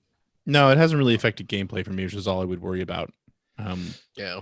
I don't feel like it is anyway. So, and I also have to say, I love that. I don't know if you've seen this yet, but pretty heavy rotation up here. Luigi's Mansion 3 commercials. Oh really? Seeing them all over the place now. Nice. Yeah. I am so excited for that game. Oh, me too. But and I love the fact that this game's only like 10 to 12 hours long. So I feel like I'll easily be able to finish it before Luigi's Mansion comes out. Right. Absolutely. Yeah. I look forward to driving up to Canada to get whatever fast food promotions Luigi's Mansion spawns. Hey, I'll drive up to Canada with you if they do something for that. Oh, suddenly he's ready for a trip. Likes slushy. Slurpee. Slurpee. It's a trademark name. Squishy. That's nope. All right, Greg, you want to talk us through the Genesis Mini? Yeah, sure. So I don't know. There's this great video I saw where somebody ranked all 42 games. I've heard of this video. Oh, was it in the show notes? Was it the Game Sack guys? I don't know if he ranked all of them. They're not guys anymore. It's just Joe. Oh, is that? Oh, okay. Well, I know he was really excited about the Tower of Power. So all right.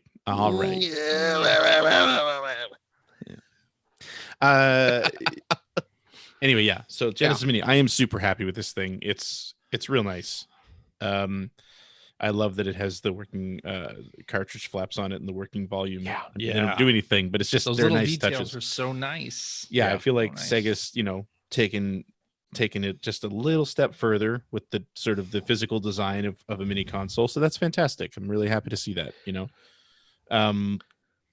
I was surprised. Not to, but just the talking about the actual physical design of it. I mentioned the little Tower of Power. Of course, I'm talking about the fake little Sega CD that they are selling over in Japan. Yep. And some members of the press and influencers got a US version, but because we all knew that had been coming for months. And, which, by the way, I just wanted to call out because there was a news story about that. I forget where that I read it, but the PR firm that they use, the guy who I think he runs this, or he's the head of the Sega account, has said that if there's enough interest, they will look into releasing the American version of the Tower of Power for retail. That would be fantastic. So because we all knew that was coming, and I was just under the assumption that the little fake Mega CD just sat underneath. And you just kind of just sat it on top. But no, the little Genesis Mini actually has a tiny little cover that pops off a tiny little expansion port, which is exactly where the expansion port was on the other on the system. And it's right here. And it actually, and there you go. You can see it popping off, and it actually plugs into the little fake Mega CD. Yep, that's right. That's what I mean. It's cute. And actually, to take that a little further, if you look on the bottom of the unit, the notches for the metal plate that came with the Sega CD are there as well. Oh, that's amazing. Those were the notches that locked it onto the Sega CD. Because when you bought a Sega CD back in the day, you got a little plate that actually slid onto this thing, and it had hooks on the top and hooks on the bottom that slid into the Sega CD, so the thing doesn't move when you have it plugged in. Yeah. And Firehawk on the channel actually called out too.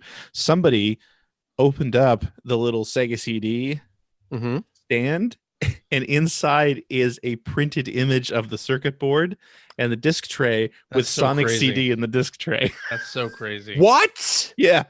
Go look it up. You'll find it on Twitter. It was all over the place. Well, I imported right there. I've imported mine too. It hasn't shown up yet. You should open it up and see if there's anything in it. I actually should. Holy crap, that's insane. I'm assuming there will be, but it's a little cardboard printout with it shows the circuit board and the disc tray. Holy and crap. The American version of Sonic CD is sitting in the disc tray. So it's a real nice touch. Wonderful. Yeah. So I think they did a great job. The controllers, they're the 3-button controllers, which I'm fine with. I was fine with until I was playing Street Fighter, and I kind of wish that I'm probably not going to be playing any Street Fighter though. Right. So I'm fine. But they feel good. They feel like the 3-button controllers. I think the D-pad's a little bit different, but I'm not against that because I don't think the D-pad on the original 3-button controller was all that hot anyway. Sure. No, it wasn't. Their D-pads got a lot better when the 6-button controllers came out. Mm-hmm. So overall, but I mean, I'm really happy with it. I mean, it runs great. The game selection, you take it or leave it. I mean, there's 42 games there. There's some stuff in the US one that you don't find on the Japanese version. They very much did skew to a US audience for this one, which I think is the right move. Sense. Yeah. I feel like Sony tried to go the opposite direction and it didn't work out well. Yeah. With the PlayStation Mini. But I mean, that means there's some stuff in there that if you're more into Japanese games than American games, you might be disappointed that we've lost out on a few things. Sure. But overall, it's a strong list, except for Virtua Fighter 2. I still don't get that. Don't get why Virtua Fighter 2 ends up on all these compilations. I mean, that's probably like never an a good easy game. Filler piece, right? So that we can say we have 40 games. You put VF on there.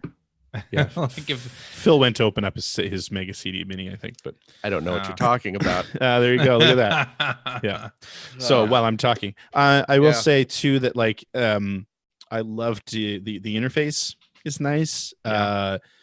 I love that you can switch everything so that all 42 games are on the screen by switching to their spine. That's such a cool touch. Spines. It's a really nice touch.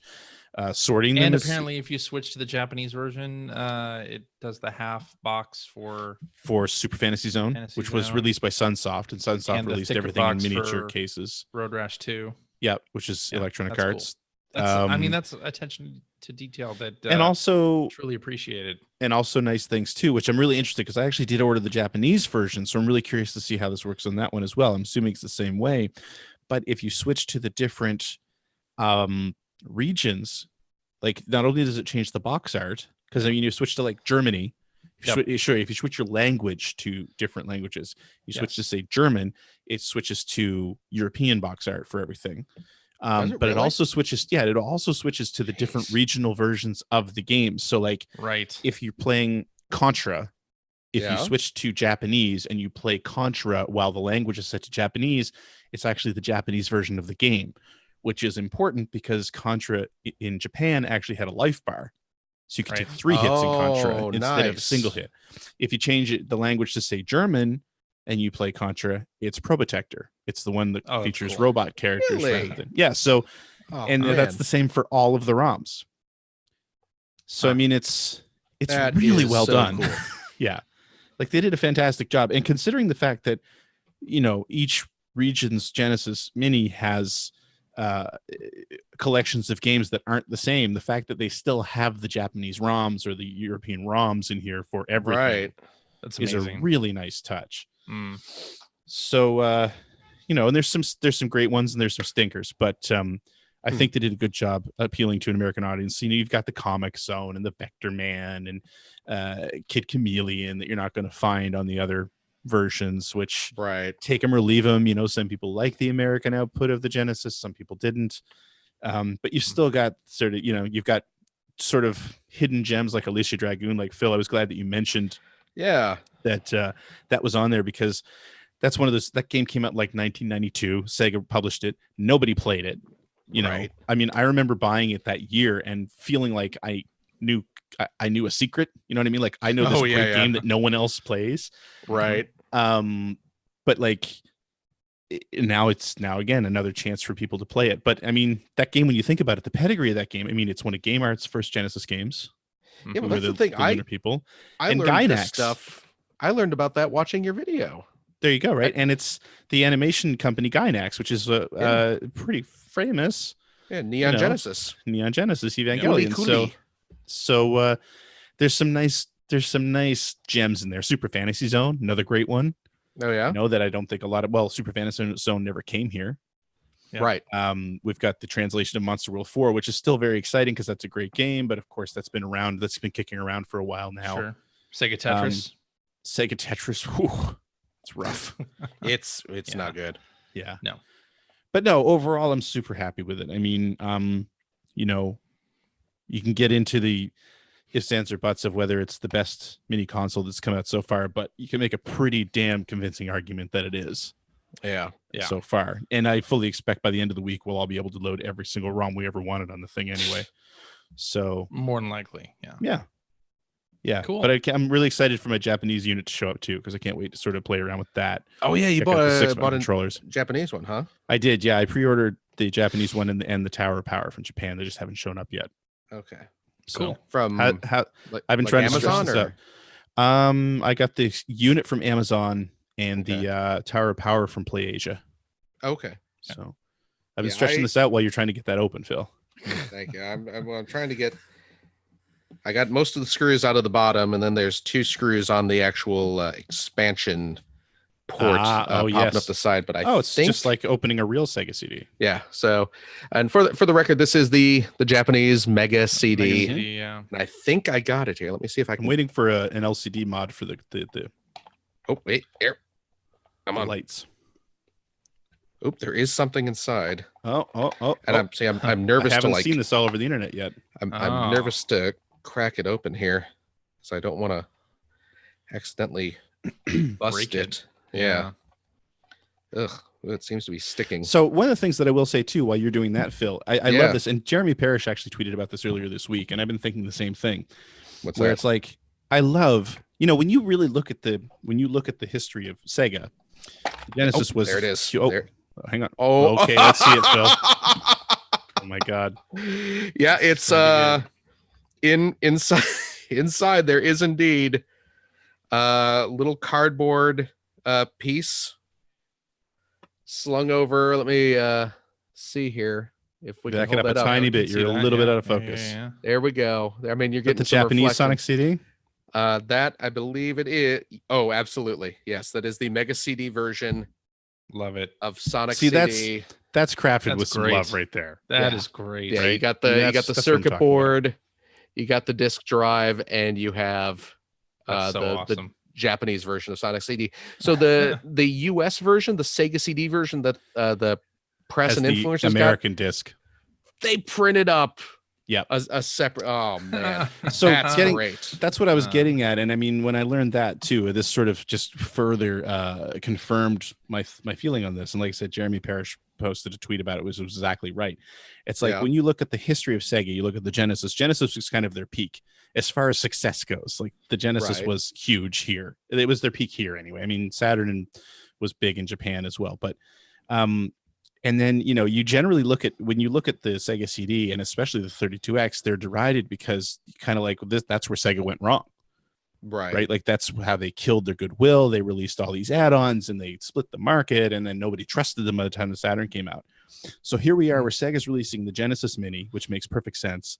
And what do they do but spend the time and money to make up a mini Tower of Power, which features 2 of the units that people generally look at and say, well, this was your mistake. Right. You know what I mean? And Jeremy Parrish, when he tweeted, made a great point. It's like where Nintendo's like all like, what's a Virtual Boy? You don't really ever see or hear about that too much. Sega's leaning in. Right. And then little things like you're opening up that Sega, that Mega CD, and there's a little printed circuit board in there and a game. Like, I mean, leaning in would have been including 32X games on that. That's true. Which they didn't do. And then of course there was the special edition in Japan that I wish I'd spent the money on, but I didn't really have the money to spend, where it came with actually little miniature cartridge versions of all the games on the system.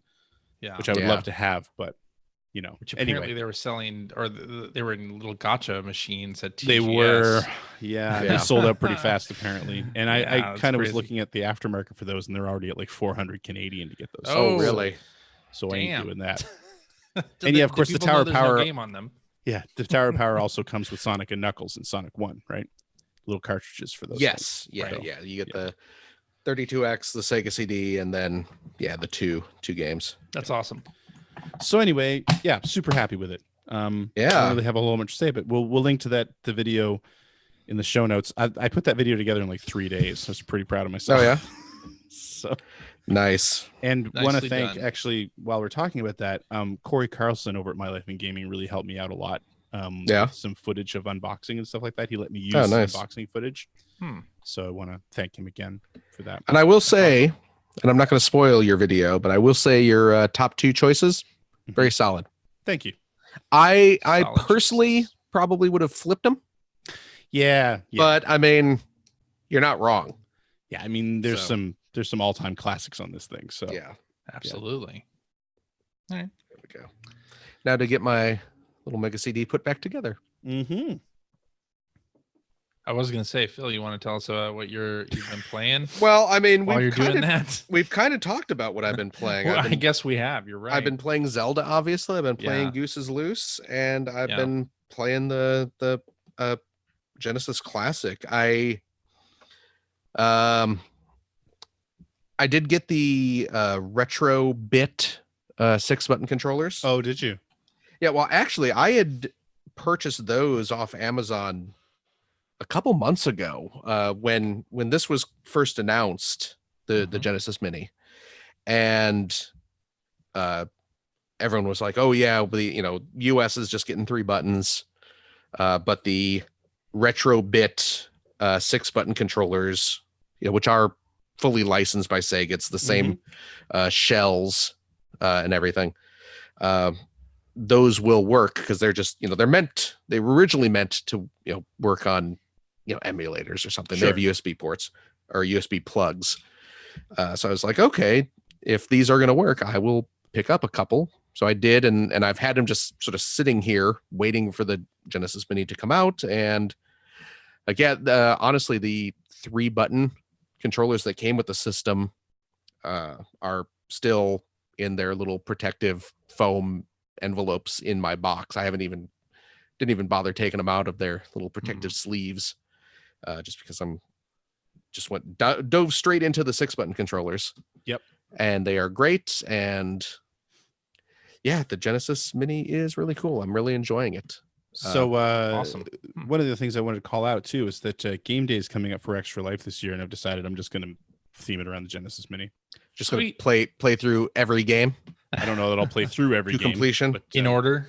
And also I'll have the Japanese unit as well, so I'll expand the library to both of those that people can request. But that's what I'm going to be doing.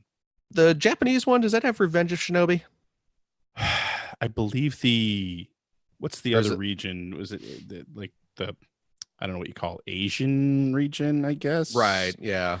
I think that has Revenge of Shinobi. Okay. That's one of the games that I really miss on here because I loved Revenge of Shinobi. I mean, Shinobi 3 is on here and it's outstanding and arguably better. You definitely make the case. Yeah.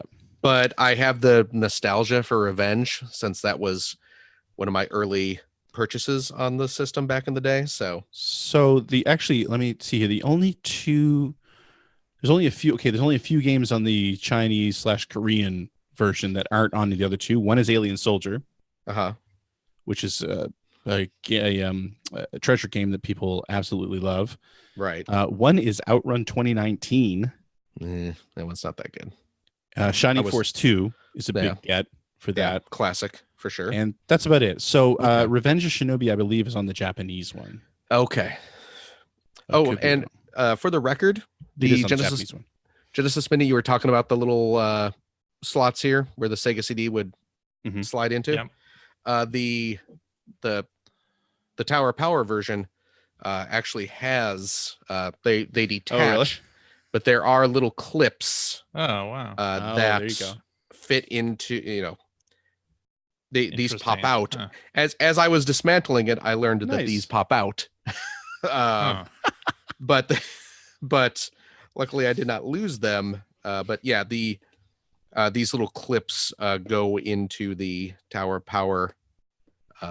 Thusly, I don't know if you can see it right here. System. Yes. Yeah, and the Genesis, when you put it on top, these little clips lock it into place for you.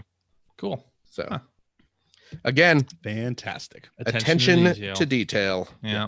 Let me clip each of those back in. All right. Well, if we're done talking about what you've been playing, I think that means we're on to tweets. Cool. Wait, shouldn't you also do the thing? Tweet, tweet, tweet. All right, let's do this one from hacker alias Gord Cooper, who says, in celebration of Phil discovering toy traders, what are your favorite, quote, nerd mecha memories? Not associated with Game Press, like going to E3, etc., but more like finding Black Dog Video or the guy in the next town who sold thousands of NES cartridges from his basement. Ooh, nerd mecha memories. Toy Traders is up there because it's a really great store. Yeah, I'll say checking out Mike Micah's basement. Oh yeah, that would have been cool. So Mike Micah. If you don't follow him on Twitter, sometimes he'll post pictures of his basement collection, his game collection, and it is impressive. Mm-hmm. They were showing video of the company arcade. Mike Micah was showing video of the company arcade there this weekend, and it was pretty cool. Yeah. But so yeah, going down there and looking at everything that he's got down there was great. Oh yeah. What about you guys? I mean, certainly Mike Micah's basement is up there. I used to work with Mike at technically for Mike at Backbone Entertainment years ago. And that's Digital when Eclipse, right? Yeah, exactly. And going over to his place and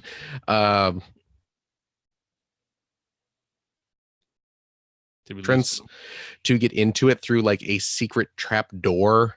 Yes. In his closet, which is so wonderful. And take a ladder down. Yeah. Yeah, exactly. Crazy. You know what? And for going any game industry stuff, I mean,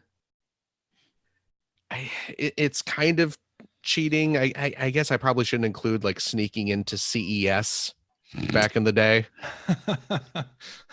I'm right there with you on that. I could though, because I mean, I wasn't in the game industry. I worked at a mall back when I was working at Babbage's, and this it predates E3.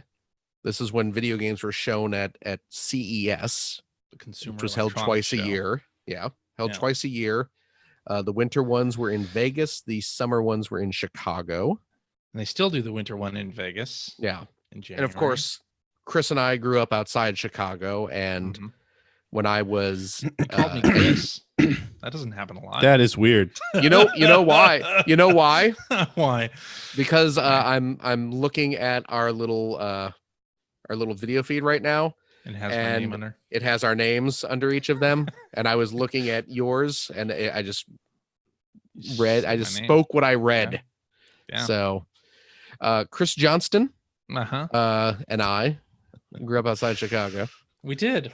And I would I lied.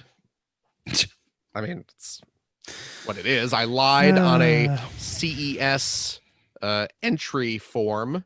Me too. Yeah. What did you claim to be? I got through our local public access TV station. I took a summer course there. Oh, did you? On broadcasting, and then I somehow convinced them to let me use. It's like I'll film footage for the channel, which I did. Yeah. I took my camcorder and I recorded some stuff. So. Wow, and this was like early 90s, probably. So 91. So the first one I went to. The camcorder you took was probably the size of a Buick. It was big, yes. Yeah. I got in. A couple times I got in as press. And as my credential for that, I used my friend's BBS, of which I was a co-sysop. Wow. If you remember, co-sysop. Only probably I would say most of our listeners have no idea what a BBS is. Mm-hmm. But it was essentially it's like the internet. It's like Reddit. To dumb it down a lot, it was. I mean, it's pre-internet. I mean, like widespread consumer level internet. But it was essentially like a forum that people would host on their own personal computers, and other people would use their modems to dial that person's phone number and connect to the BBS, and you could chat or download files, or that was about Things. it. Yeah. Okay.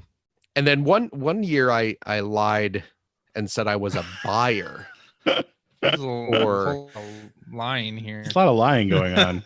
It's a lot of, well, you do it. You know what? I wanted to see Super Nintendo games early. So you do what you do.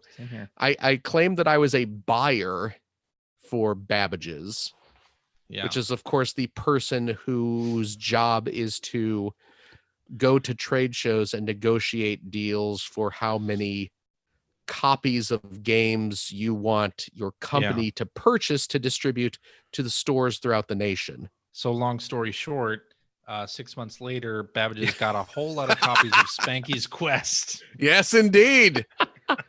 I was like, well, how they ended up with that. If Archie's endorsing this game, how can I say no? Because, giant corporations would very frequently put their, millions of dollar deals in the hands of a 17-year-old kid. Naturally. Yeah. Sure. Yeah. It's a very young industry. Well, I don't like to throw around the term prodigy, but certainly that's what I used to connect to the internet back in the day. Right. Right. You know what, though? The other one, it also ties into working at Babbage's. There was a regular customer. This was when I was working at, I was working at Babbage's. I was not at the Fox Valley store. I was at the Joliet store. Mm-hmm. And I worked at the Fox Valley store. Yes, before I did. District as Phil's store. Yes. Yeah. But we did not work there together at any point. No, we didn't. Yeah. You were, by the time I moved over to Fox Valley, you were probably at EGM. Probably, yeah. But we had a regular customer who, would shop at our store all the time, and he was, a real friendly guy. And we all got buddy with him, and he would come in and he'd buy a ton of stuff from us, but he would also tell us about all this, crazy stuff that he would import from Japan. And like we were, we all liked the guy. Like I said, he wasn't one of those customers that we just kind of rolled our eyes when he left and sure. And cracked wise about, but we all liked him. But we were convinced that probably most of what we were saying was just kind of BS, that he was just trying to impress us or anything. But and I'm saying this out loud now, and red flags are going up all over the place. But at one point he offered to hang out with some of us. He was like, "Oh yeah, you guys should come over. We'll play games. I'll show you some of the import stuff I got. Here's my address. Why don't you guys come over Friday night?" It sounds like you're going to get murdered. And now, in hindsight, I always wondered why I hadn't heard from Jim since. And on that night, I was murdered. We've spent the past 13 years podcasting with a ghost. What? Yes, I still have business on this mortal plane. It was to get Zelda cups from Canada. Ooh, spooky story. I had to reach 666 episodes of a podcast to usher in the coming of our Dark Lord. No, he didn't murder us. Oh, that's good. And he had actually, well, you know what? This was around the time of the Mega CD. He had imported a Mega CD. Yeah. And he had a handful of Japanese Mega CD games, including Sonic CD, the Japanese Sonic CD. So we got to play that early, and it was, I mean, a group of us went over. It wasn't just like, me, so I mean, the odds of him murdering multiple Babbage's employees seem less than him murdering at one. Kind of reminds me of the first time I interviewed at EGM. And I think I've told this story on the podcast before, but it's been a long time. So in junior high school, my English teacher gave me this assignment to write a business letter. Yeah. And I thought, cool, and I'll write a business letter. And like that week in the local paper, the Naperville Sun, they had a one ad in the classifieds for people who wanted to write about video games. Yeah. And apply here or whatever with their address. So I wrote that as my business letter. Oh. And then also sent it to them. And then like 2 weeks later, I got a phone call asking if I wanted to come in for an interview. Oh, man. I was like, sure. I'll get my mom to drive me. They did not ask me how old I was. And I was a huge fan of EGM at the time. But I was like 14. or this might have been actually when I was younger than that. But anyway, so yeah, set up an interview time and day, and then had my mom drive me in our minivan, our family minivan, to the EGM office. And of course, the minute I walked in the door, even though I was 6'3" at the time, they realized that I was not of working age. And I did, however, get a tour of the offices. I got to see things like the Super Graphics and the Shuttle Graphics and the Super Famicom and the Mega CD and like things that weren't out at the time in the US. And that was just amazing. That was mind blowing as well. But that was years before I ended up working there. So that was probably in 1990 or 91, like when the staff of EGM was small. I did get to meet Trickman Terry at that time. Oh, nice. But yeah, that was probably another nerd mecha memory. But yeah. How about you, Greg? I don't even remember the question. What trade shows did you sneak into? Oh, anytime that's not associated with being in the games press, but that you got to like go to a nerd place that you really enjoyed. I mean, I would say last week or 2 weeks ago. How long has it been? PAX, but it wasn't PAX that I was excited about. It was the fact that we get to go to all those different cool toy stores and game stores. That was super fun. That's the kind of thing that I like. And I mean, we really don't have that around here. I mean, we do have a couple of stores that have used toys and games and things, but not at the level of some of the places that we were going to down in Seattle. So, but I mean, otherwise for me, I know it's not really what the question is asking, but it would be the first time I ever went to, the first time I ever went to E3, which I guess is technically related to be part of the gaming press, but I wasn't really part of the gaming press. I was just a guy who worked at a website, Yep. Yeah. And going onto that show floor for the very first time. There you go. It was amazing. By the way, I just posted to Twitter a picture of the inside of the little Mega CD. If you want a clearer picture of it, pop over there. You can check it out. And please do. Show notes, of course. Yes.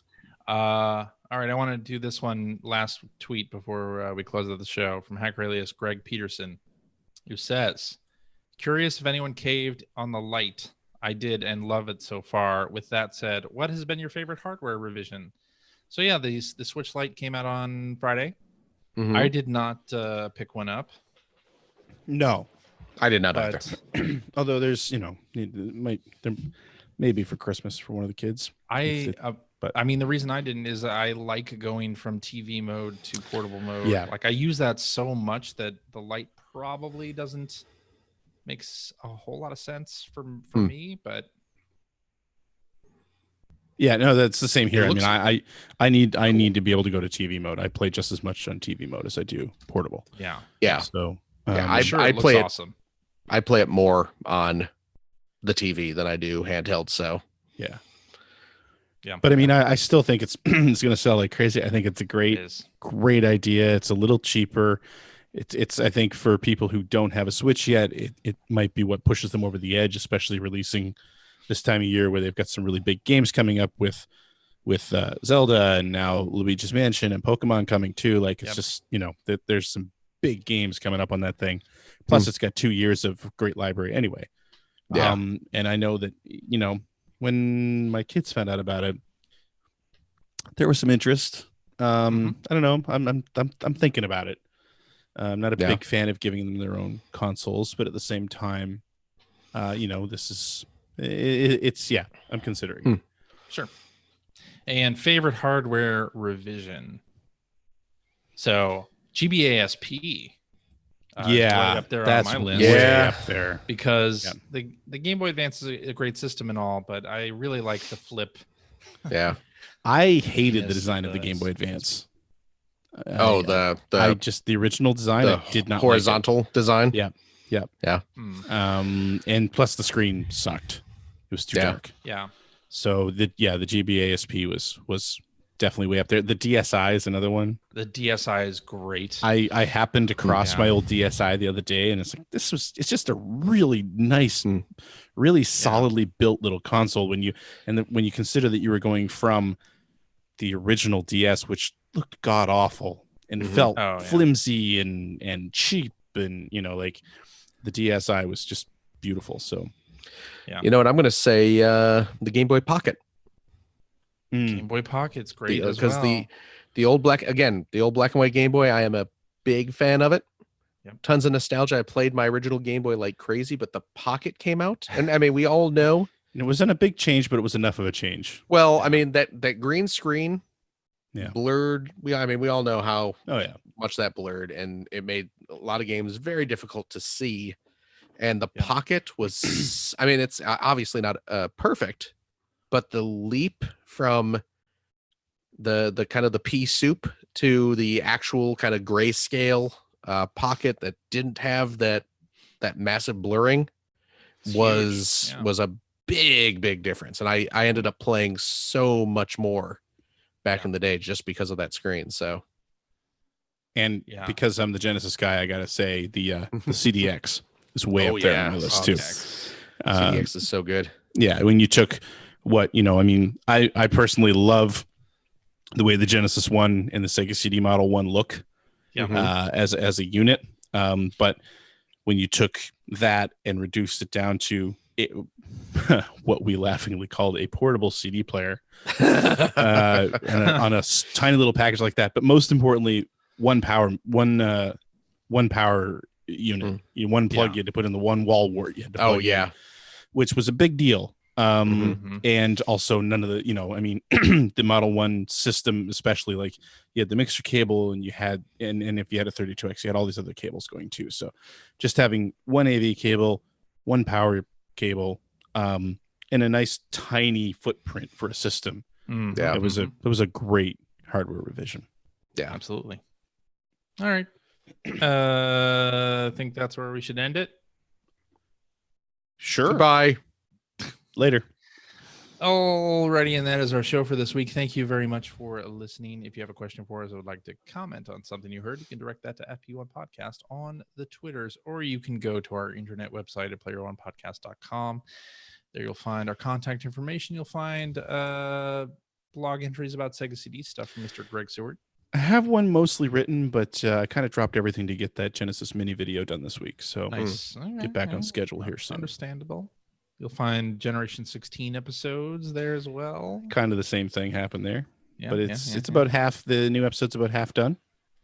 Okay. So, and you'll find show notes and links to the things that we talked about in each episode, including a link to our Discord server where you can discuss this episode with us and our other listeners. If you'd like to subscribe to the Player One Podcast, you can do so by visiting player1podcast.com or by loading up Apple's podcast application. You can also head over to the App Store and invest $1.99 cheap to pick up the Player One Podcast iPhone application, which gives you one-touch communication with us via the emails, the Twitters, the what have you. You also have all of our episodes ready to stream right to your listening device. And hey, Android cell phone telephone users, the Player One Podcast iPhone application is available for useless by so all that same $1.99. Also cheap. It's right over there at the Amazon Android Marketplace. We're also on Stitcher Radio. You can like us on Facebook. We're on Spotify. You can watch archives of years worth of our show and catch our latest episodes streamed live to the youtubes.com/P1 Podcast. Follow our Twitter account to find out when we'll be broadcasting our next live show. And if you like what you've heard, and how could you, you can head over to patreon.com/P1 Podcast. Throw a few shekels our way. I need gas money to continue driving to foreign countries to purchase video game collectibles. Yes. So please give early and give often. I also need to bribe border control guards after I anger them. Okay. With my crackings of wise. And you know what? If you are a Patreon supporter of the $5 tier, you do gain access to a weekly after show. We play games, we crack wise, we have fun, we tell dirty limericks. You never know what we're gonna do. It's a hoot and a holler. So please, we thank you for your support. Helps keeps the lights on, and makes our nation stronger. Our world nation, our one world nation, yes, of which we are all citizens. Mm-hmm. Of the human race. Yes. I'm trying to be profound. Is it working? No. It got there. I think it got there. Thank you, Greg. Hey, and speaking of Greg, that's me. Do you know this guy? This dopey Canuck. This waste of space is making something with his life. No, Greg is a lovely guy. He's a great friend. And you know, he's doing a fantastic web series that he puts on the internet about North America's favorite second banana. It's called Generation 16, friends, and it's wonderful. And it's all about the Sega Genesis. Mm-hmm.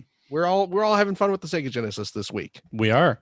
So we please go to generation-16.com. Check out his amazing videos. There's a new one this week about the Genesis Mini, like we were discussing, and there's a Patreon link to throw him a few bucks to help him grow his channel and support his dedication to this wonderful machine that we know and love, the Mega Drive. Thanks, Phil. No, thank you for all your hard work and for allowing me into your country, if only for a few hours. Come back anytime. Really? Yep. Okay then. And that's it. CJ. Yeah. Thank you so much. Thank you, Phil. Gregory. Yo. Thank you as well. Thank you, Phil. And thank me most of all. Mm-hmm. Because I am the best of the three of us. Sure. And thank you, of course, to our wonderful listeners. You specifically listening right now to my words. Yes. And we will see all of you next week. Sure. Sounds good. Bye-bye. Peace out. Little